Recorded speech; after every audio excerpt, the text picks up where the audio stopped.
Okay guys, in this video I want to talk about the main difference between a profitable idea and a nice idea. Okay, that only sounds good in our heads, but in reality is not really worth building. It's not really worth to take that idea and build an app. And I believe this is the topic that a lot of founders struggle with, because when you come from a technical background, you love building apps. I mean, that's something that you like doing. So you don't have any issues on investing time and resources building apps. But I think we can do it in a better way. If it's the first time that you are watching my videos, I'm Justo. I'm building 12 apps in 1 year, or until one of the apps finally becomes successful. I recently launched Kubo, an app that helps you create content that drives users to your application, to your software as a service. Now, I believe the main difference between a nice idea and a profitable idea is that a nice idea sounds cool in your head,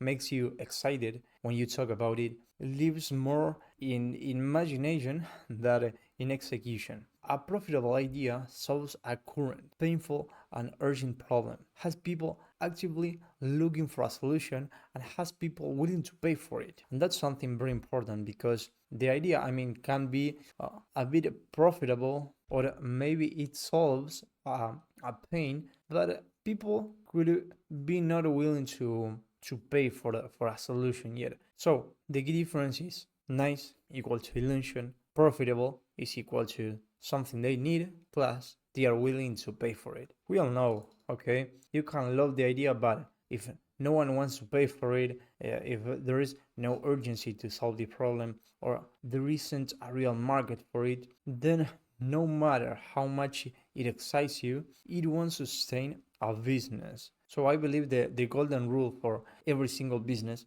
is validating before you develop the application. Before writing a single line of code or investing weeks in design, you must test the idea first. So first of all, you validate the problem, then you validate the solution, okay? So just simply talk to 10 to 20 people who would be buyers, okay? But don't pitch. Just listen. Who are they solving the problem? How are they solving the problem today? What frustrates them the most? How painful is the problem? And how much would they pay to solve it? That's something very important. And literally, if there is no pain here, let it go. I know that maybe you want to build something, and maybe you wanted to build that idea, but I prefer to keep going rather than investing, 12 months on building something that didn't work. I learned that the first time that I built an app, okay, a couple of years ago, and from there, I think I've never invested more than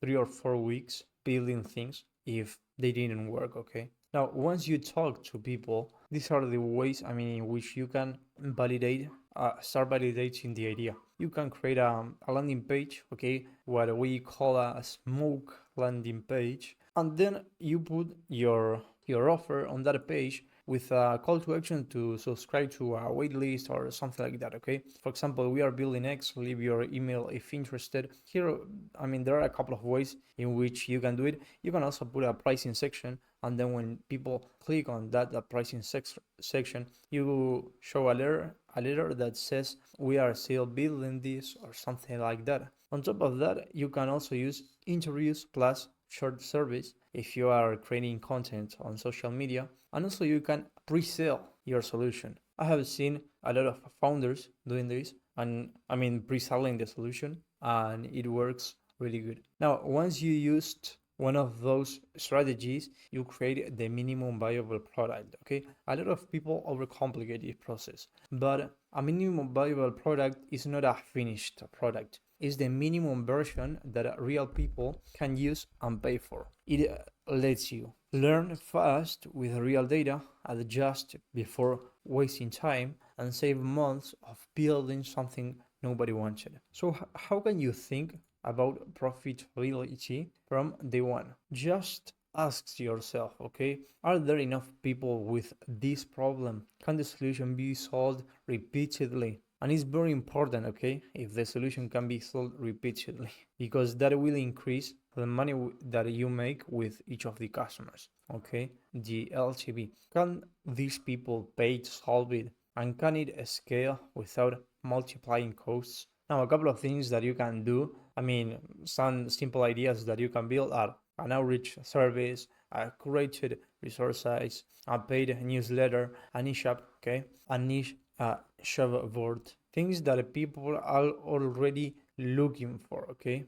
Don't rely on applause. These ideas rely on customers who pay. The common mistakes that kill businesses fast are building without validating, confusing likes with income, solving a problem nobody cares about, perfection instead of experimentation, and thinking product first, sales later. That's something that a lot of people think about, and they don't realize how important it is to start selling before you finish the product. So your advantage is only validation, okay? Your advantage as a founder is understanding that validation comes before product. You don't need millions of views to get paid users, and if no one pays, it's not a business. It's as simple as that. Some things can be hard to learn and hard to understand and hard to face, but I prefer to be 100% real with you because I already went through this. That's why I can talk about this. I hope this video helped you. If this helped you, you can subscribe, hit the like button.